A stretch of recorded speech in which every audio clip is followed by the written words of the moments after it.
here with us, the Assistant Vice President for Social Development, Environment, and Community Engagement, Dr. Leland de la Cruz.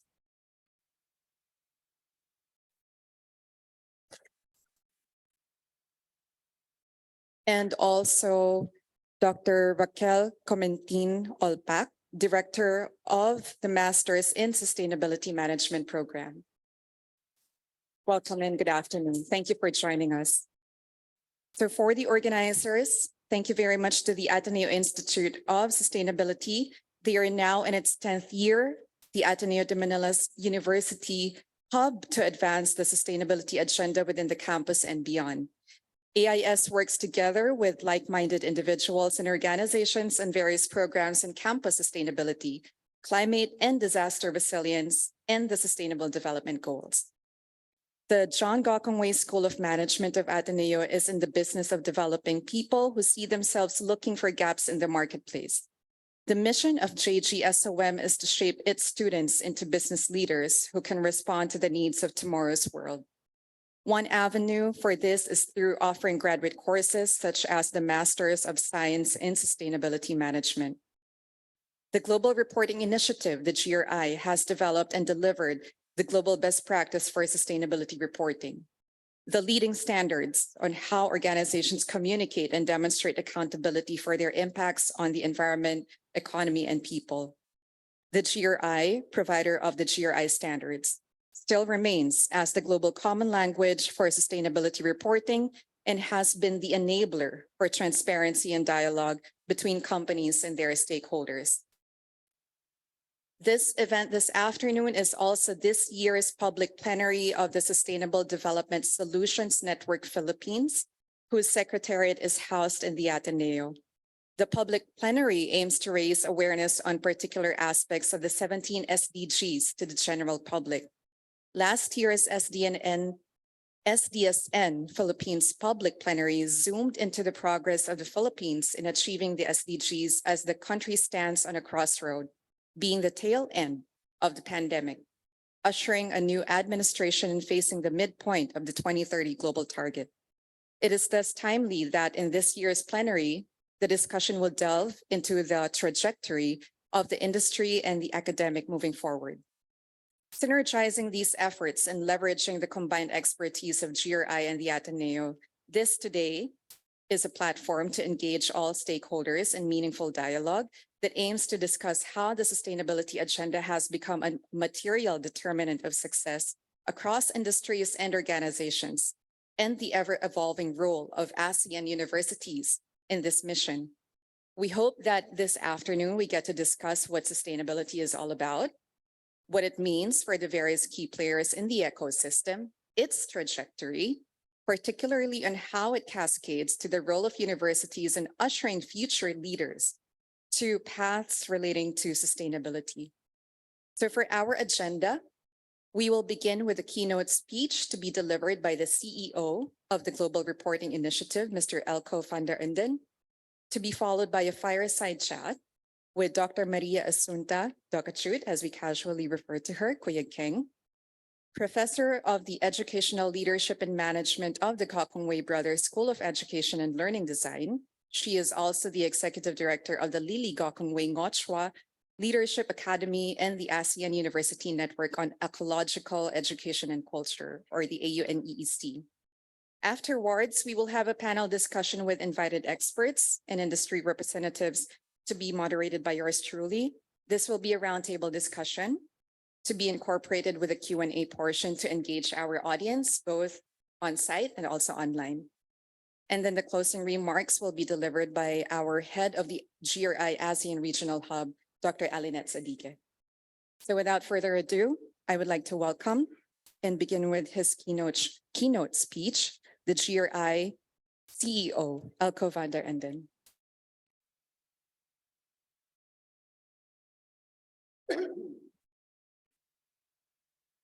You have to click it.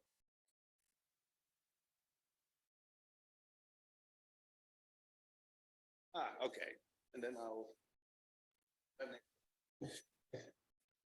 Well, I feel honored and privileged to be here. Oh,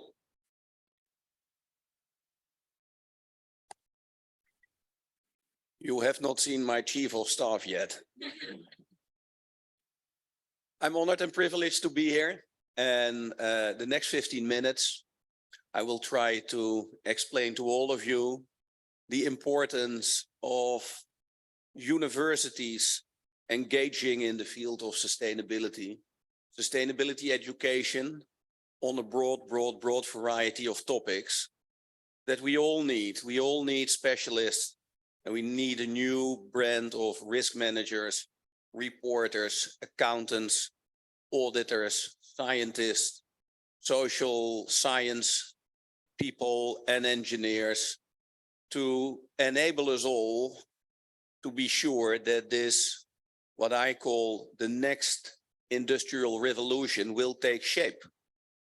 Because after the technology revolution and the globalization, thanks through digitization, it is sustainability at the core of business strategies and the regulatory environment that is the next generation of business.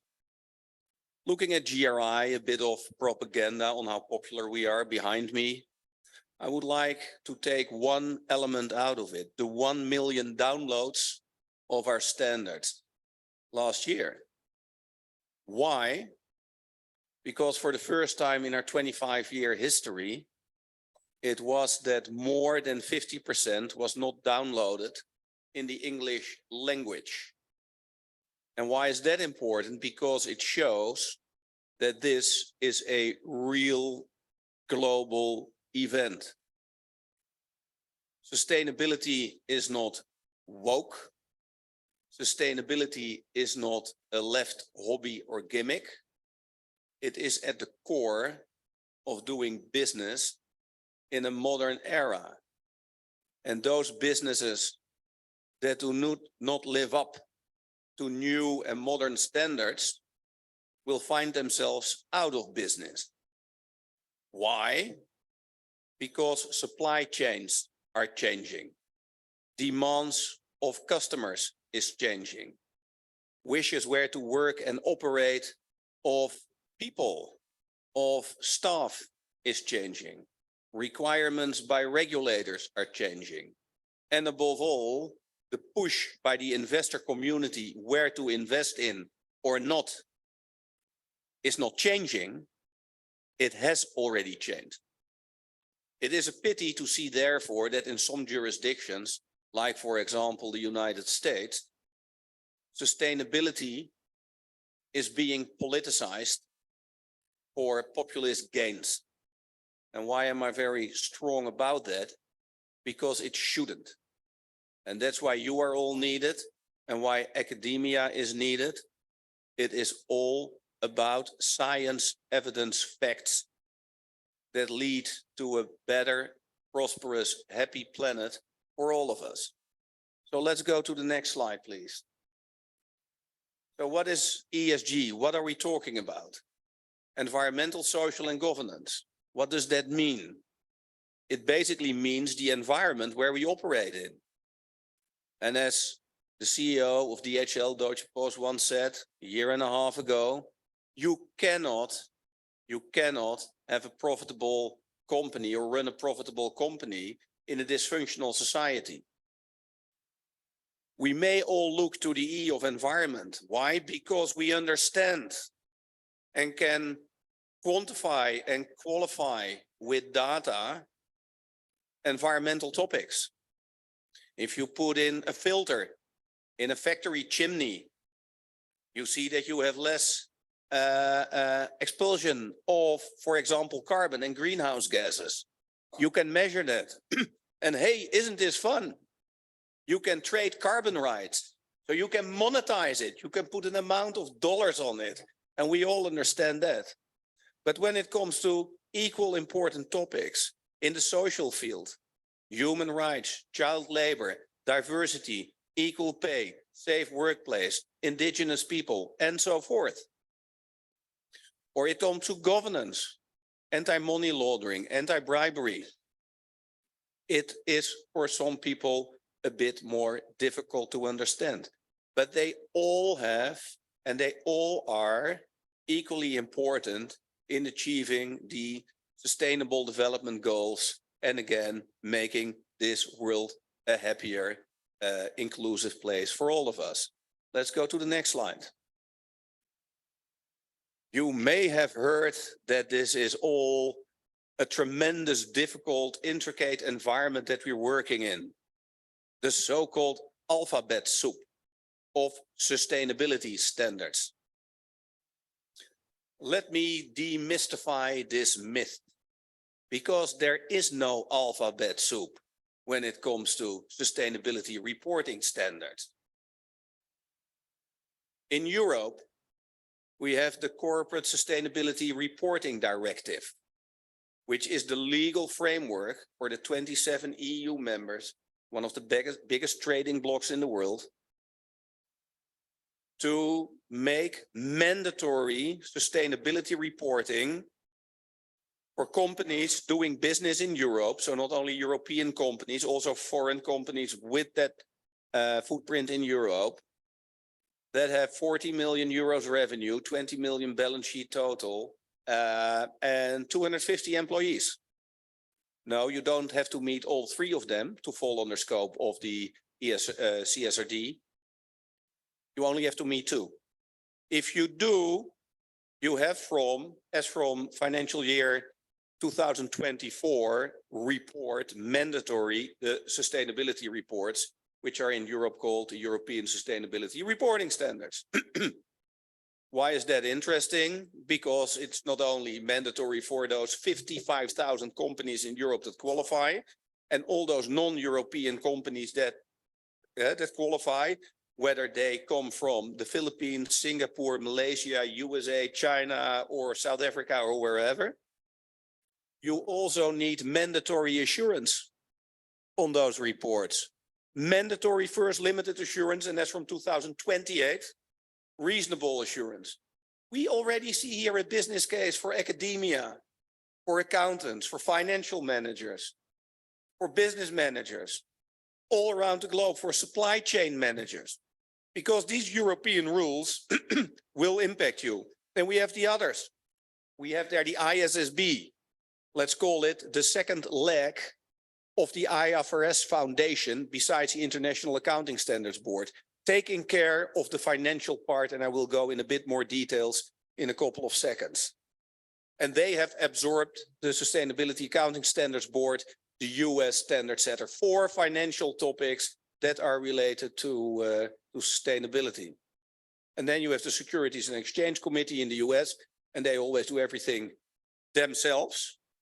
But it's also related to sustainability topics, climate topics, only climate topics so far, from a financial point of view. That, ladies and gentlemen, is the world of standard setters for sustainability. Nothing more, nothing less. The rest you can call alphabet soup. Rankers, raters, framework setters, and so forth and so forth. So what is now important to understand? Next slide, please. What is the difference between them? Very simple. If you look at the ISSB and the SEC and SASB, they are about value creation on behalf of investors. So they take care of what the effect is of environmental topics on the bottom line of the reporting entity. The finance lens only, as we know from international accounting standards. Finance lens only. So what makes GRI so special? We are about impacts. What are the effects of business pursuing their strategic objectives whilst doing so on the environment and on socioeconomic cohesion and topics? We are not outside in, we are inside out. We do not take care of the financial effects of the reporting entity. Is that a bad thing? No, of course not. Because the IASB and GRI, we exist 25 years, ISSB 1 year, but international accounting standards also for more than 20 years. So what did Europe do? What was so refreshing? They said we have to combine them because they are of equal importance. You cannot discuss sustainability for investors only. as if social cohesion and diversity and climate change are only and pollution are only important for how much profit or loss a company makes on behalf of investors. You cannot sell that politically. So what did Europe do? They put them together and say, guys, we call this double materiality. We cover the financial part and the impacts part. So where does GRI fit in this story? Very simple. We are the providers of the impact reporting standards on behalf of Europe. So if you report now under GRI and you have to report on your impacts in Europe, basically you're done and settled. And then we can go to the next slide. If you then see that 40% of the GRI standards are accompanied by voluntarily compliance assurance by external accountants, you see that that framework basically is already there. If you look at the ISSB, we have a memorandum of understanding with our friends of the ISSB. We take care of the impacts on behalf of their reporters, of course, on a voluntarily basis. But we work very closely together, and we will shortly announce an extension of our memorandum of understanding. GRI was, and will always remain the global baseline for impact reporting. And you see that here. And let's go to the next slide. I have 3 more seconds. Next slide, please, because then it gets interesting for you. Looking at the region. It may surprise you, but in the Asian region, the uptake of our standards is among the biggest in the world. There are thousands of GRI users that use this voluntarily. The funny thing is, if you look at the country where currently the head office of GRI is located, the Netherlands, they are amongst the lowest in the world. But then, as we say, Van Gogh was also not popular in his own country.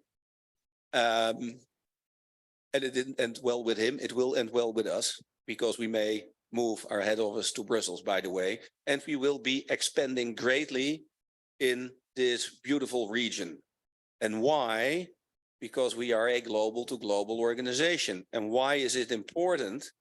Because there where most users are, Singapore, all listed Singaporean companies report GRI. Here is like 68%. But why is that important? In entering into this field, looking at your regulators that maybe buy in to ISSB, make it mandatory, and GRI and the GRI standards, in this 2 pillars approach, we need the people that are able to extract data. We need the system builders to extract data that have to do with this. The people that are able to report, the people that are able to assess and audit, the regulators, but also the science-based approaches around how can we cope with this topic for small, medium enterprises, because they are part of the supply chain. They need to provide information to the bigger manufacturers that need to report on this for you as European and ISSB global standards. How do we get them on board? Social sciences, change management. It is massive. That's what I meant with this is the transformation of a global business model that is equal to the introduction of technology, that is equal to the Industrial Revolution back in the 19th century. So what I would like to stress is that universities need to take a very proactive role in this, in making sure we have the workforce of the future that can meet society demands and demands of investors that see sustainability as long-term risk management. We need to make sure that universities will be equipped with the funds needed to enhance and build bigger everything that we need to do in order to enhance the education programs in the various topics that are related to sustainability, which is basically everything, in order to make us ready for the future. So to everyone that's interested in this topic, a bright future will await you. I thank you very much for your attention.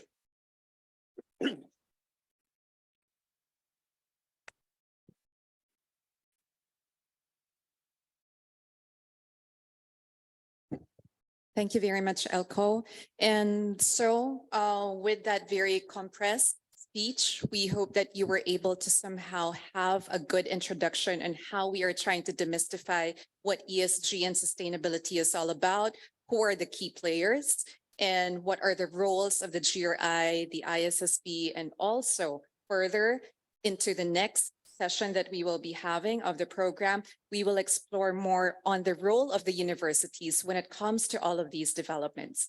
And so with that said, I would want to welcome and also call on to our stage, Dr. Asunta Kuyagking, to move on to the next part of our program for a fireside chat with our CEO, Elko van der Unden. Thank you.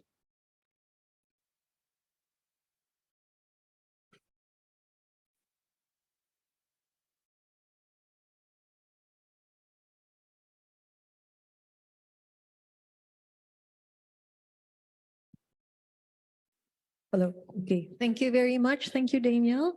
And thank you very much for laying out that complex but opportunity-laden landscape for the universities in building the capacity of our students for the future of sustainability and business also. You know, most sustainability leaders who are, leading their efforts in different companies nowadays never got to learn about sustainability in a formal way. Our current sustainability leaders came from different disciplines and were just thrust into their roles. Maybe could you please share with us your own personal journey into sustainability, Elko? Yes, and there from time to time there's a moment in your life that you are being confronted by something that makes a certain impact, that makes you realize that in fact you know nothing at all. I was head of tax, treasury and risk management at an Anglo-Dutch company called Getronics, and we had a tremendous flooding in Italy that was basically causing havoc in our data center. And that was the moment when I understood that being risk manager is not about trying to obtain the lowest premiums for your insurance, but that in fact it is about mitigating risks. How could we mitigate these disasters in the future? And then you started to think on all those things that can be of grave danger to the going concern of your organization. We had a couple of social issues in some of the warehouses. We had issues with governance in some of the countries. And we had, of course, then already some issues with climate and flooding. And that to me was like the moment that I thought, wow, this is something big. Trying to manage and mitigate this, that needs a complete new understanding of what we are all facing and how to deal with it. So for me, that was in 2003, the first step into sustainability. That's interesting. And do you see that changing in the universities in different parts of the world? What in your experience, where are the changes you've observed in the way we educate our students for their future careers? Slowly, we see initiatives in, when I look at, for example, the world of corporate finance and accountants, we slowly see people picking up to the fact that there is something like sustainability reporting. So it's getting traction. On the other hand, we also see in professional risk management that the mitigation of climate and social risks is becoming more of a science. And with that, of course, what we see when you look at carbon emissions and water pollution, that we see more fact-based science on how to remedy issues in our production processes and value chains in order to minimize environmental exposures. So you see, in fact, in all the various topics that have to do with the entire supply and the entire value chain and supply chain, that there is more attention for sustainability. Look at finance, look at green bonds and sustainable finance. It is huge, the amount of investments in Europe for sustainable finance related products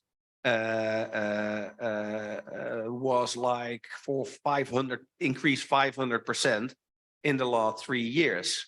And that, of course, means that you need the people in finance to assess whether or not these things are green. And therefore, you need a scientist that can say, yes, this is green. Look at technology, the development of software and software tools to extracting relevant data, the engineers that are working in it. So slowly you see traction around the globe within various fields of science, where sustainability is no longer an add-on, but a real prominent place in the curriculum. So in this picture that you are showing, it seems that mandatory or regulatory requirements do play an important role as well, so that the organizations and the universities have to respond to these requirements. In the Philippines, for example, SEC and the Bangko Sentral ng Pilipinas have actually been leading the change of the business landscape. What is your experience in other parts of the world? Does that really help in the commitment to sustainability by these countries? I think yes, and we see it in many countries, by the way, in Europe, near Europe, and Africa, where mandatory sustainability reporting based on either ISSB standards, there are only 2 now, and the news to be developed, or impact reporting for GRI, are being closely looked at to make mandatory. And one of the reasons is not per se, of course, the overall objective is making the world a happier, healthier, more inclusive place for all.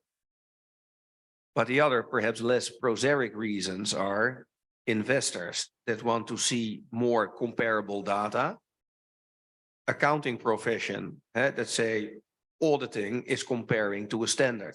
That's basically what auditing is. So we need a standard. And if we think that it is important, then it needs to be standardized. And thirdly, and last but not least, to create a level playing field for businesses itself, which is very important. And these drivers likely will sooner being speeded up than that they will slow down. There may be some countries that do not see exactly this happening, and for political reason, as I just explained. And there are some countries, and that's also where you play a role, that say, no, we cannot do it yet at this moment in time, because we don't have the capacity of all the people that are involved in this transformation. Well, that's funny. That argument was also used when we went to a global digital economy. We can't do this. There are not sufficient service providers for technology and software, blah, blah, blah, blah. 15 years ago, now it's also a complete profession and a science with thousands, millions of people working in that industry that basically have kept up global trade and the economy in times of the pandemic when everybody was working from home. So I always make that comparison. And many moons ago in 2000, 2002, 3, 4, when I was on the other side of the fence, and we had the questions with the introduction of international accounting standards. How the hell do we cope with this? Because we need to have this data. We need to have people that understand financial reporting. We need to report blah, blah, blah. The whole charade. I now get exactly the same questions as 25 years ago, but only on a different topic. Let me switch a bit, because you have a good overview of the different reports being submitted to GRI. If you look at the nature and type of organizations that submit from Asia, no? How would you compare Asian reports or the thrusts of those reports in comparison to the maybe reports from the Western cultures? So it's apparently also a cultural thing. Some countries are very advanced, some are less advanced. I have to say that the least advanced you find in Scandinavia and the Netherlands in Europe, whereas everyone thinks always the contrary. Italy, for example, what you would not expect, 90% of all listed companies report under GRI. So what you can see is that the more a business is regulated, the more they are inclined to voluntarily use our standards. So oil and gas, upstream, downstream, mining, they are all and tobacco. They are all using our standards. Why? Because they are dependent on public goodwill and the goodwill of local governments to obtain certain licenses. Some industries are less, IT and retail. By the way, real estate is also a high user of our standards. So it is that's a bit of a mixed bag. If I look at countries, let them 78% of the sustainability reports is GRI based. Brazil and Colombia, very high percentage, but the rest is lower. Africa is low. Europe is on average high. Asian is high. US is, well, we have still more than 1,000 US multinationals that also voluntarily use our standards. Will I see more? Yes, since we are at the core of the ESRS, of the European reporting framework. Of course, using GRI as a non-European company, you are prepared for European law. So that will be a natural driver towards the standards.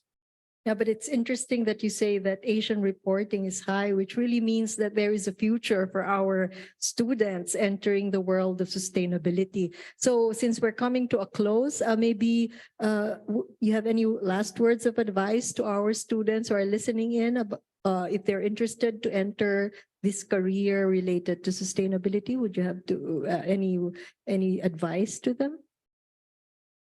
The louder some people will be propagating not to introduce this in law and regulations, the more you will know that it is absolutely sure that it will get there. And it's a very interesting focus area for your future. What I personally, and I really mean that with all of my heart, working in this position is a privilege. Why? Because you get to learn to have a holistic view on production processes and value change and the very essence of what the business is and does. You cannot assess a green bond as a finance manager if you do not understand what's lying behind it.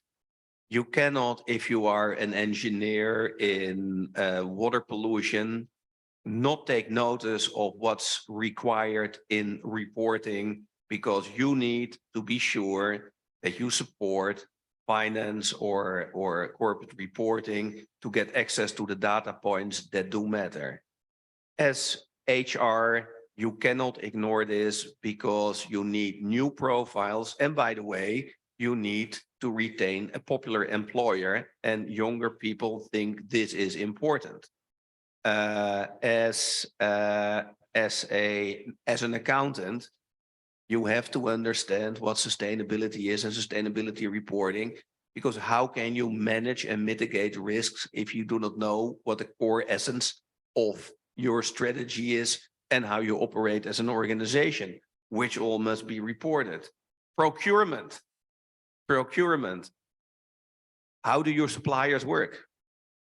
The scope 3 reporting, which basically buys into your supply chain. New supply chain managers are needed. I can go on and on and on and on, because it is real, the transformation of an economic model from purely shareholder-based to shareholder-based plus, because your place in society will tell you a lot in the end, how profitable and how successful you can be. So thank you very much for this very interesting conversation, Ilko. I'm sure the audience learned so much from this.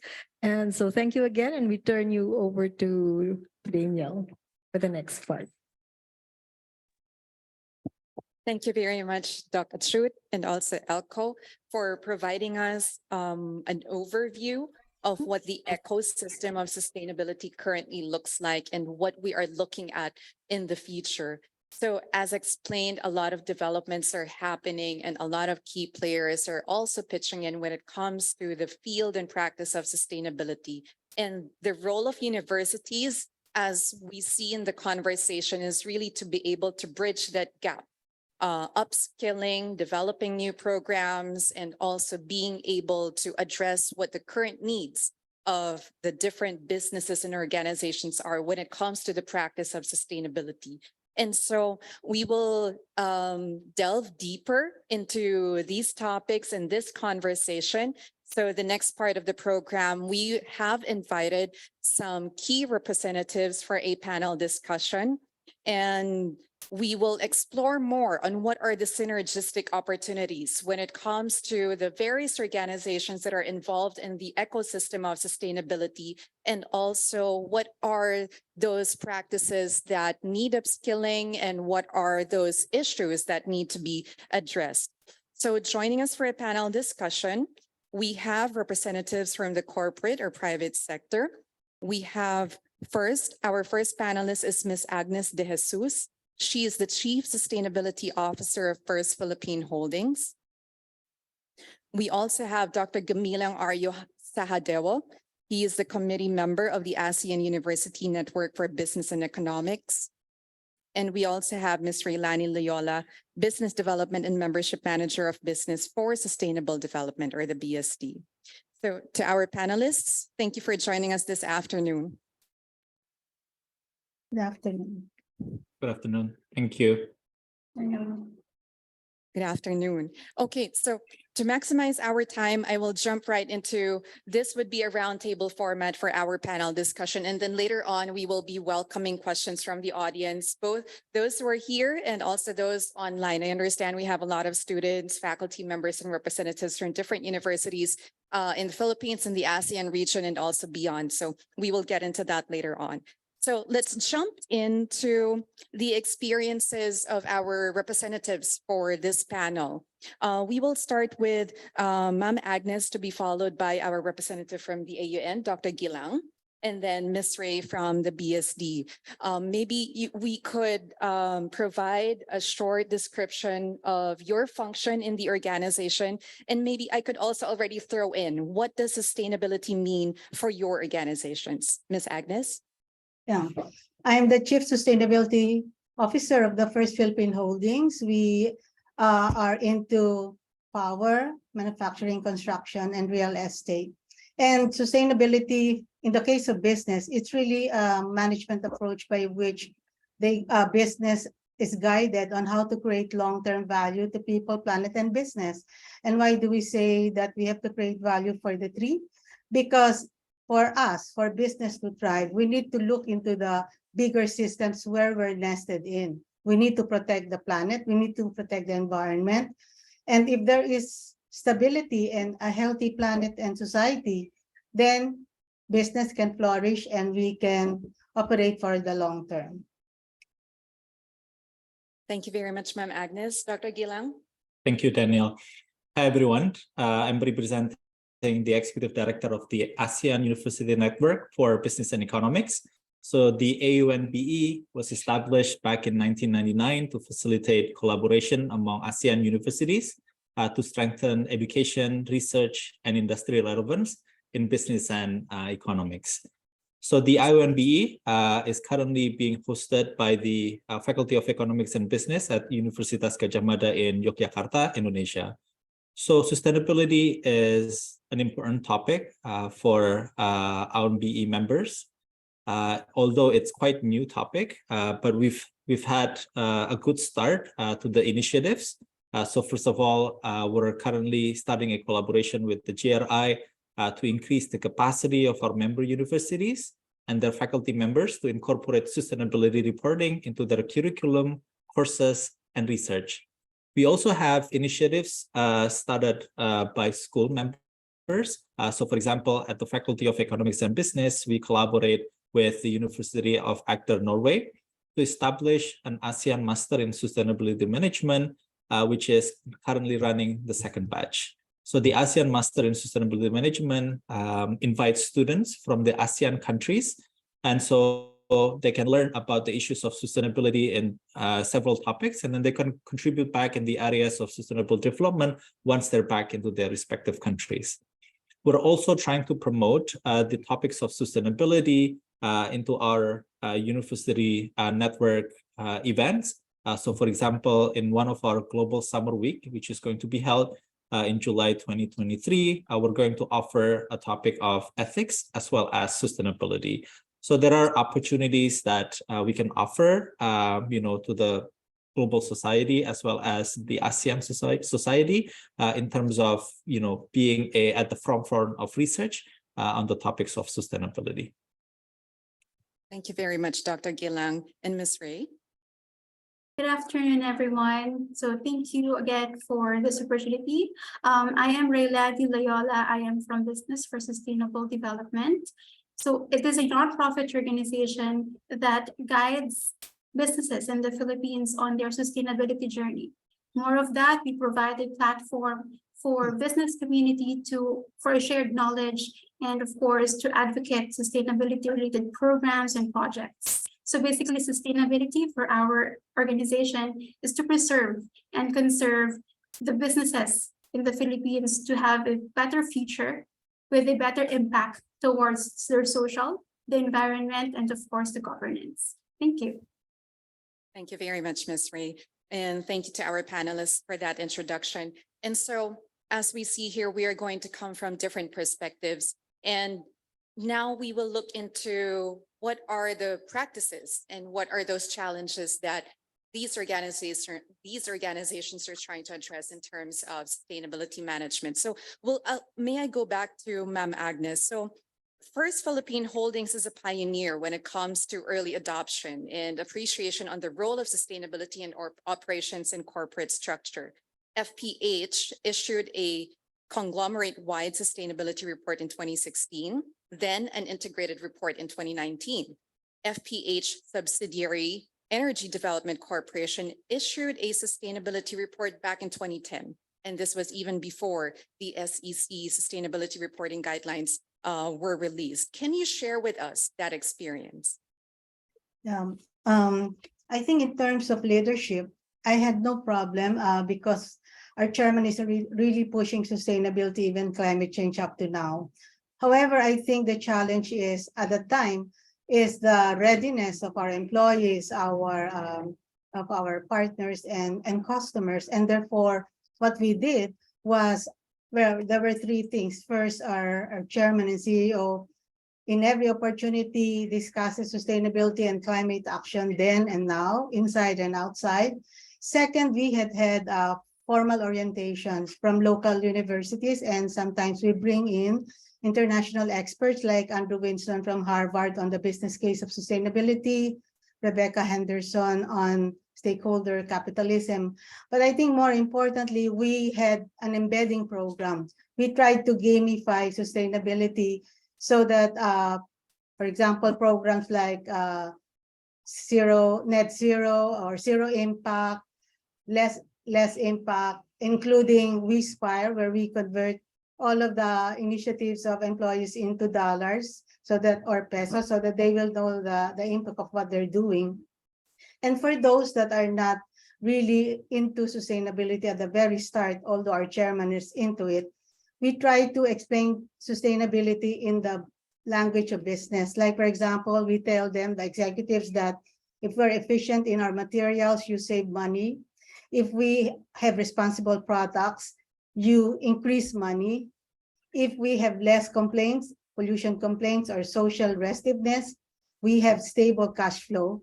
And if we are really accountable and we build our brand then we have future money. We create future money. We have access to capital and access to talent. So that's how we explained it and how we did it. Thank you very much, Ms. Agnes. So with that experience, as we have heard, there has been a lot of collaboration. There has been a lot of programs that have been developed to upskill and also reskill and also develop new skills in order to be at that level of where FPH is now. And so, Dr. Gilang, with the ASEAN University Network, we understand that the language of business itself has already evolved from just the bottom line to now the triple bottom line. How has the AUNBE evolved in terms of its thrust, its programs, and also its future initiatives? Thank you, Danielle. Yes, so, if we go back to 1999, where, at the time where the AUNBE was first established, the way that we collaborate focuses more on, student mobility, faculty mobility. But, as we progress and as we evolve as an organization, we believe that there are challenges that the global community as well as the ASEAN community is facing. And one of them is the issue of sustainability as well as sustainable development. So that with that in mind, we try to create discussions with the university network on the issues of sustainability and sustainable development and how we can try to be involved in those current discussions. So one example that we do is, of course, we need to start with small wins. So for example, if you can create an event whereby faculty members from different universities can share perspectives regarding the progress of each university in terms of building curriculum, integrating the issues of sustainability into courses, as well as research. So research here is going to play an important role in the development of sustainability and then integration of reporting into GRI, because research is going to provide us with evidence on how the best way to incorporate that into the program, the best way to incorporate that into the study programs, as well as the lectures themselves. And I think collaboration between universities in the ASEAN community is very important to provide us with different perspectives. So for example, from the context of Indonesia, we can share the importance of marine resources and coastal management, for example. From the perspective of Singapore or, for example, Thailand, we can learn about urban planning as well as management.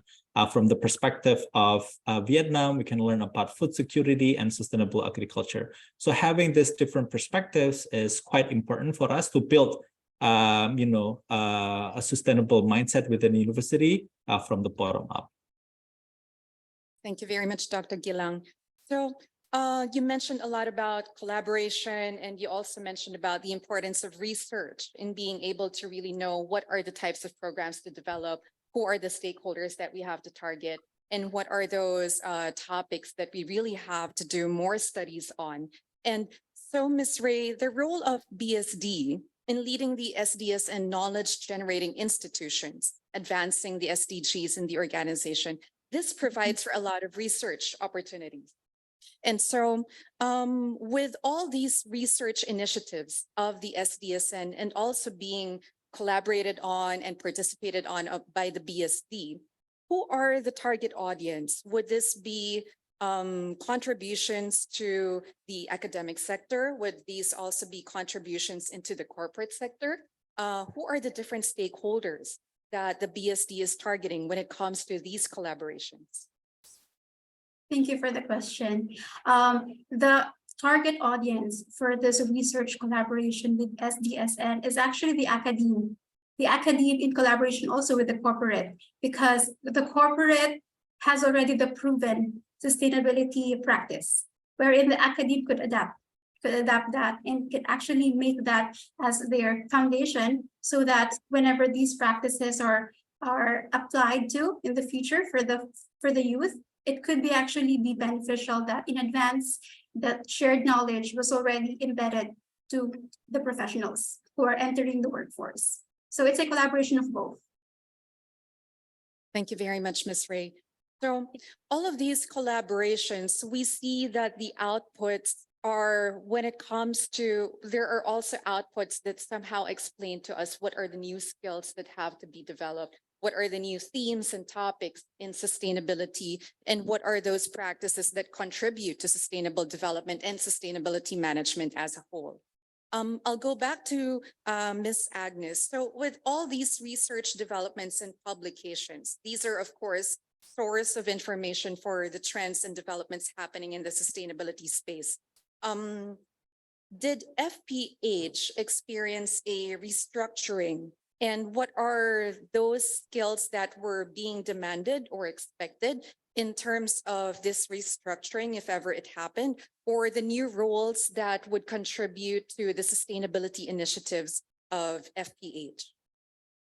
I think I can see two structural changes, one at the level of the board and at the level of operations or management. At the board level, of course, the fiduciary duty or the duty of board members to protect the company or the asset has been expanded to include sustainability as part of their duty. And then there is already the creation of or assignment of the Committee on Corporate Governance to have oversight on sustainability. And as far as the board is concerned, we also had changes in our mission.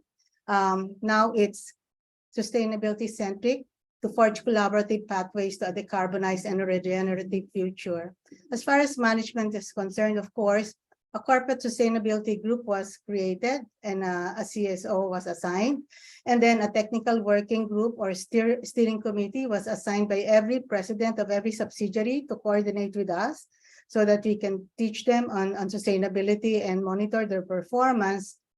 But I think the most important change is embedding sustainability in our strategy, in our business strategy. For example, our power segment, they are supposed to come up with low carbon electricity so that we can reduce the intensity of the grid.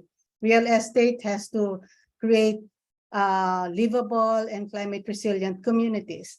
And lastly, of course, in terms of reporting, we now have third-party assurances. So the first is, in terms of integrated report, an assurance that we comply with the principles and the content of an integrated report. And then lately, as we are having now, an assurance that our ESG data are accurate, looking at the sources of the data, evidences, how we analyze things, and our narratives, if they are backed up with evidence. And with this kind of changes that is across the company, it's cross-cutting because it's a change in mindset. We're looking for skills like, for example, people with holistic view, because more and more we're going to look at connectedness and complex situations. We're looking at people, both the high risk and existing, that have this critical thinking, because there are many challenges and there are many problems to solve. We're looking at people who are participatory because we're engaging more stakeholders and we need to partner with them for certain changes. And lastly, a good communicator because we are communicating complex topics. So as far as the existing crew is concerned, of course, all of those behavioral things we need to have to embed it in our subsidiaries. But on the content side, we need to look at a balance. Now they need to have new content, financial and non-financial. And also we need to look at our mission pillars. We have mission pillars on governance, on environment, that will be biodiversity, circularity, energy efficiency, on social, we have human rights, GED or inclusive and diverse population and indigenous people and culture. So a lot of changes happening in terms of the structure and how we do things and in terms of the skills that we need in our company. Thank you, Ma'am Agnes. So all of these that we're hearing, so embedding sustainability in the organization as we see is interdisciplinary. There are a lot of changes and adjustments in the human assets and also when it comes to enabling our own manpower within the organization to understand what really the purpose and priorities are in terms of meeting the needs of the organization and also being able to meet the demands of the stakeholders. So before we go to the Q&A, just one last question to Dr. Gilang. Were there some birth pains when it comes to integrating sustainability into the curricula of the various universities in the ASEAN region? What were some of these challenges and opportunities that we are seeing when it comes to developing programs aligned with sustainability management? Yeah, I think the opportunities are, quite extensive. We as, universities want to be at the forefront of research. And so research topics related to the issues of sustainability, sustainable development is growing. And, the number of topics will be so growing in the next few years. And what's interesting is that it's not going to be approached by one or two disciplines. It's going to be interdisciplinary. So the participation of faculty members for different disciplines as well as across universities will be quite important. So I guess the next step for universities in the ASEAN network is to try to be mission driven. How can we incorporate the issues of sustainability, the issues of sustainable development within our missions, within our strategic plan? So if we have that in our mission and we have that in the strategic plan, we can always derive that. So for example, through our research, we're going to have a research roadmap whereby we provide incentives for faculty members who do research on the issues of sustainability as well as sustainability management. We're going to provide support for those who's going to collaborate with individuals from other disciplines, even outside of the academics, to do research. We also need the mission to provide us with a framework to change or to improve the curriculum, to target some specific learning outcomes as well as skills that would be relevant for sustainability, such as problem solving, critical thinking, teamwork, because we can't solve this with a single discipline. Perhaps in the future, perhaps in the near future, ASEAN universities can create a study programs that is really interdisciplinary, taking approach from different perspectives and different disciplines to create that particular learning outcomes. And lastly, I think it's all about engagements. How can we universities, as well as the ASEAN universities, can engage with the industry who are dealing with, transformation to be sustainable, to have a lens of sustainable development? I think this is where the universities have a significant role in the community to be engaged with multiple stakeholders. Thank you, Daniel. Thank you very much, Dr. Gilang, and thank you very much to our panelists.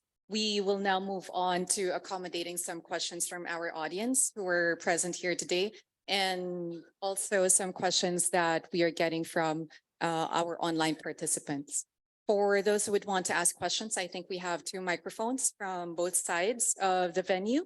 Please do feel free to approach.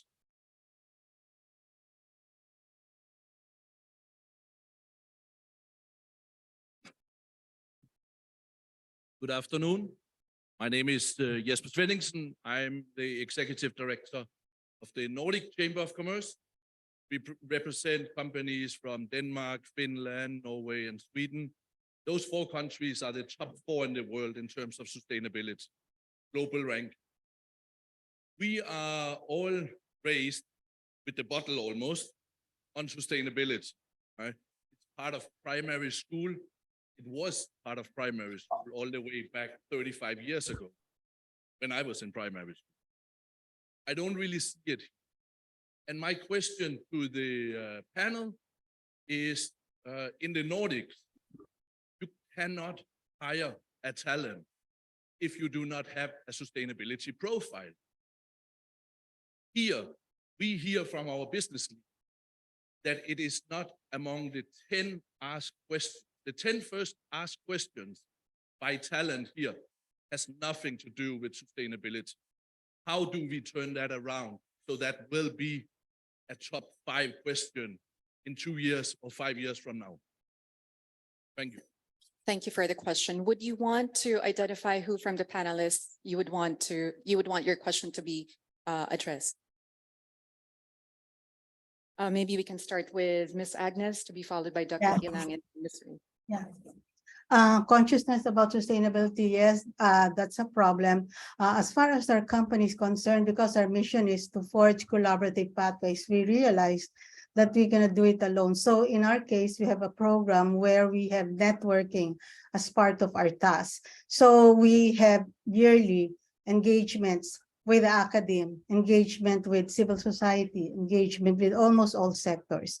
In 2022 alone, I think I engaged in 28 events and 11,600 people. And then from that, we also have a movement which we call Climate Neutrality 2050, Ako Ang Bukas movement. We joined a civil society here, apart from just mobilizing and letting people understand what sustainability, what climate change threats are. We encourage different organizations and individuals to go and calculate their own footprint. We developed a greenhouse gas calculator with the civil society, Green Convergence. We help them understand their footprint. We discuss with them the hotspots in the anatomy of their GHG, and then discuss how they can reduce it. And every 6 months, we go back to them and find out if they are progressing in their commitment. So that's the small contribution that we do to make sustainability more embraced by Filipinos. Thank you, Ms. Agnes. Dr. Gilang? Yes, thank you. I guess really consciousness about sustainability is very important.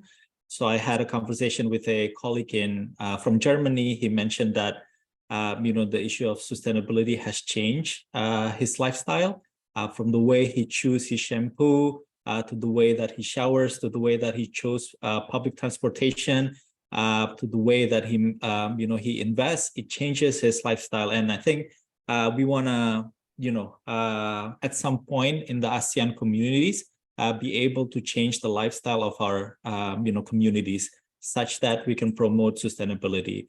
And I think the role of universities in the ASEAN region is very important.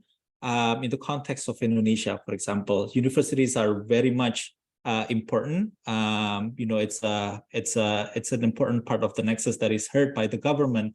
So any evidence that is produced from rigorous research and rigorous evidence will be used by the government to set standards on sustainability. We're also important in instilling the young minds with issues of sustainability in business and economic education, whereby in 5-10 years time there will be leaders in their respective institution. They will be able to promote the issues of sustainability. And I think lastly, it's on the engagements as I've mentioned. We learn from different institutions from the industry about how they incorporate sustainability into their business practices. And we try to identify what are the theoretical backgrounds and then what are the empirical evidence that we can try to promote to our students and so on. So that cycle of engagements provide us and enrich us with the consciousness about sustainability. And I think this is something that we need to promote. It's a long-term project, but this is something that we want to be a part of. Thank you, Dr. Gilang. Ms. Ray? With our organization, the important activity for us to increase the awareness of sustainability is actually through the GRI standards training. That is one of our top training courses that we offer in our organization. We continuously provide that and offer that to young professionals and even students if possible, because this will be the basic understanding of sustainability. It's a holistic approach. And with our members, we continue with providing trends through our monthly meetings, through our membership webinars, and that constant engagement provides that current trends in sustainability, plus understanding what are their needs, what are they looking forward to, so that we could provide a service fitted for the approach that they're going to provide in their organization. So we have a lot of trainings that is mostly also focused other than GRI. We have our sustainability strategy workshops. We also have leadership workshops that will focus on building the leaders of the future. which will have a sustainability component into that. And so those are our contributions as for BST. Thank you. Thank you very much, Ms. Ray. I'll move to the next question, and I think this would be the last question that we would be able to accommodate. This is from one of our online participants, and I think I will have to address this to Doc Atchut. What could be the role of the Ateneo de Manila University in advancing or improving the reporting of the business sector in the Philippines?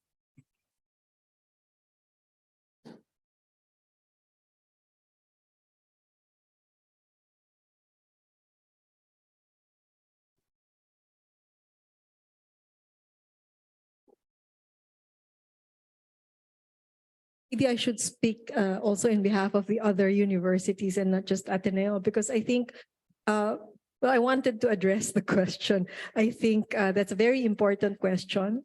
And first of all, I think it's a question of culture. Why? Because I think, well, I can speak for the Filipinos.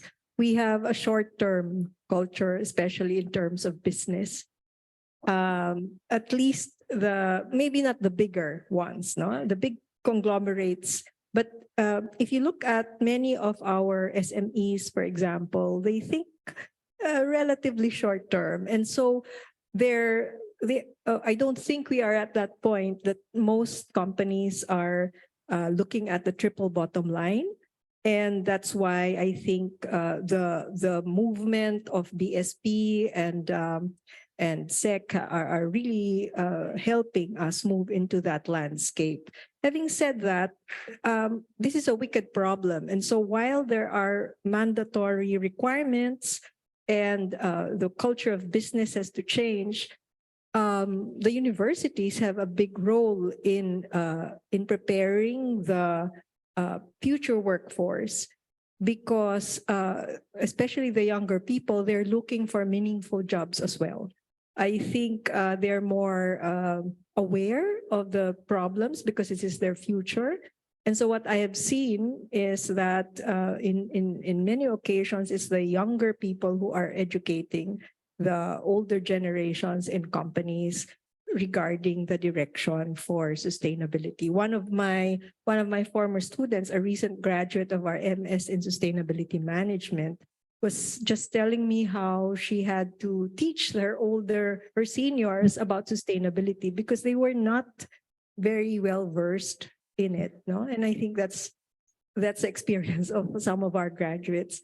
So I think it's the role of the universities is building the capacity of the future workforce, but also I think, as was mentioned by our panelists, having partnerships with the businesses themselves and increasing awareness. I think it's not because the business don't want to learn about it. It's just that we need to open minds. As I was just mentioning a while ago, our traditional business culture is very averse to disclosures, for example. So you need to change that. Sustainability requires some disclosures even within the company. And that will need to change the culture of business the way we know it. And I think universities have a role to play in exposing these kinds of new trends in the global setting, even if, you know, I'm wondering, because normally you can't be part of a bigger supply chain if you are not sustainable, but it still has not changed a lot of the mindsets, no? So it's really many people acting together, and the universities have, maybe because of their interdisciplinary perspective, they're in the best position to connect people together. Sorry for the long answer. Thank you very much, Dr. Atchut. And as much as we would want to accommodate more questions, unfortunately, we do not have any time anymore, but we will be collecting all the questions. For those who still have questions who are here with us, we could approach Sahil, who could type in what questions you would still want to be addressed. We will be collecting all of these as well as the questions that we still have online. I understand there are a lot of questions that are coming in our Q&A, but unfortunately we would already have to wrap up. And that said, All of these conversations will continue and we hope for another opportunity. But before we end, of course, I would want to call on the head of the GRI ASEAN Regional Hub, Dr. Alinette Sadiga, to give us the closing remarks.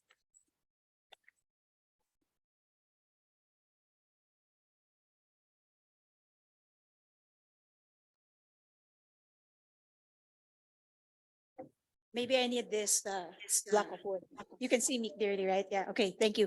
So I remember just to share with you before I was invited in Vietnam, I wasn't given a platform. They put flour on the day. So yeah, so this is good. Okay. Thank you very much for coming to all our participants in person and online. Thank you for joining us. And also to our speakers. Thank you for the privilege of your knowledge and time.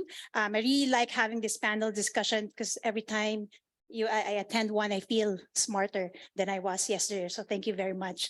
I have 3 minutes, so I really don't know how to go about the closing remarks. I think I have to inspire you guys within 3 minutes, but Kat or only told me that I'll be doing the closing remarks a few minutes ago. So I'll try to come with something, come up with something inspiring and smart. Okay, so just to, I think I'm already 1 minute into it, but anyway, so just to share with you why we're here. So this is the combination of the regional visit of GRI's CEO. He's not new anymore, not so new. He joined us last year and we're so happy. I personally am happy that he made this trip because it just signifies and sends the message to the region that we are serious. The Global Reporting Initiative, we're not just standard setters based in Amsterdam, but we work at the regions and GRI, while we create the reporting standards, we are a convener of, of all sectors because reporting is just, a stack of paper or maybe a digital report, but they're coming up with the sustainability report. There is a whole lot of transformation that organizations has to go through, and it's not just responsibility of one person. And we've heard a lot about ecosystem, sustainability ecosystem, but actually what we have now is just a patchwork of that sustainability ecosystem, because what happened was, GRI was created in 1997, even before the SDGs. It came about because in the 80s and the 90s, a lot of you weren't born yet. There were a lot of corporate scandals, and at the time, companies are only responsible for financial reporting. And our creator said it's high time that we get corporations to be accountable for their non-financial reporting. But what happened was sustainability reporting came first before companies understood why they have to be sustainable. And throughout the last 2 decades, we have seen, if we may say, that alphabet soup of sustainability, not of reporting. And I'm happy that, in the Philippines, we are where we are because in 2018, where we started our work, GRI's work in the region here in the Philippines, I would talk about sustainability. People would look at me as if I'm an alien. So I'm happy now that, now we're also engaging students, and you are actually the missing link to this sustainability ecosystem, because we're talking about interconnectedness, the role of different actors and stakeholders. And, our speakers and Elko and Dr. Chut could not emphasize enough the importance of universities and as bastion of, learning and education and enlightenment. But right now we only see sustainability education in the, in business schools, management, and the traditional courses, which are the environmental courses. But like at GRI, everything is interconnected. If you recall your lessons in physics, everything is interconnected. So the environment has a social impact, and then overarching it, you have to have good governance to ensure that you have good environmental and social programs. So that's why we see the importance of universities in creating and in supplying more sustainability professionals, not just CEOs, but we need lawyers, architects, accountants, you name it. It has to be, sustainability should be in all fields of education. Just like one of our guests here mentioned, right? I mean, it's good to hear that in other countries, they start at very young age. I was talking to my friend's son who lives in the Netherlands. He's 10, and he's very engaged, in climate change. And I'm hoping that one day, when I talk to my nieces, they would also know, they would really care about the planet as well, because in the end, this is the planet that you will be inheriting. And not to scare you, right? This is really urgent. That's why we need all of you to be part of this. And hopefully because right now we say it's a movement, but this should be a way of life. This should be a virtue. This should be your belief system. This should be a practice. It should be embedded in every aspect of human life. Because right now we are on track to exceed 1.5 degrees. And it's scientifically proven. That's why we need more academics for science-based evidence. And also scientists have said that we're already amidst the 6th mass extinction. So we really need to see this as an urgent matter. So on that note, thank you very much. And I hope you spread the word, you live it, and you inspire that next person beside you. And when you go out, you start talking about the sustainability. And the next time you buy a product, right? Think about where it comes from. What are those impacts? And on that note, I'll try to say something inspiring and smart, hopefully. So as I said, you're all important because the future belongs to the curious. And I really like this quote from Albert Einstein. You don't have to have any special talent. As he said, I have no special talent. I am only passionately curious. And on that note, thank you for your time. Thank you very much, Dr. Adige. And as we end our session for this afternoon, we would like to thank, of course, Elko Vander and then our keynote speaker for today, Dr. Atrud, for the fireside chat and for accommodating us. And of course, our panelists, Ms. Agnes De Jesus, Dr. Gumilang Arya Sahadewa, and Ms. Raylani Loyola. Thank you very much for sharing your expertise with us and also your time. And to the Ateneo de Manila, to the students that we have both here as our audience and also those who are with us online, thank you for spending your afternoon with us.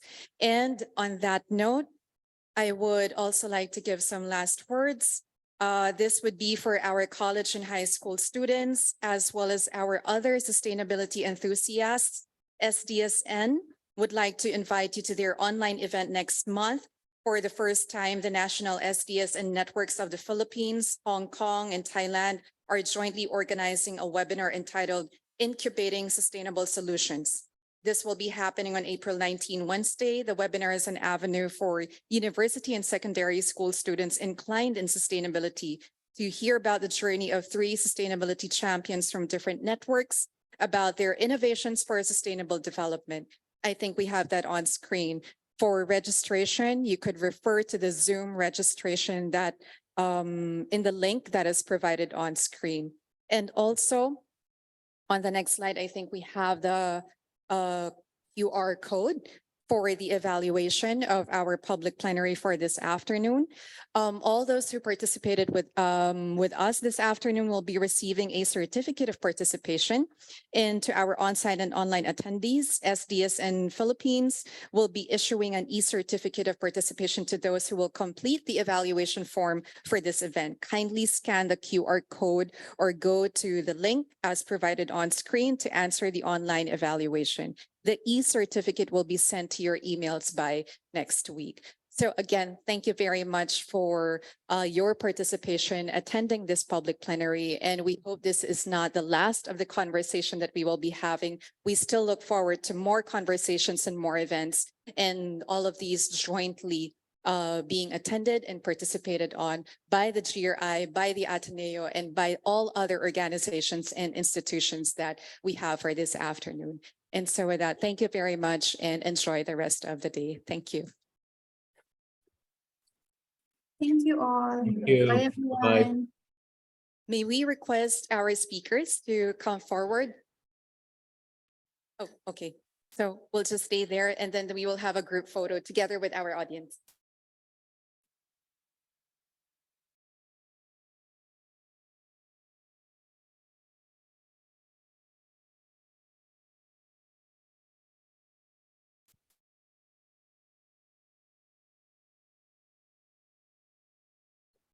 I maybe request the people on that side to please move to the center aisle. Thank you.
Hello.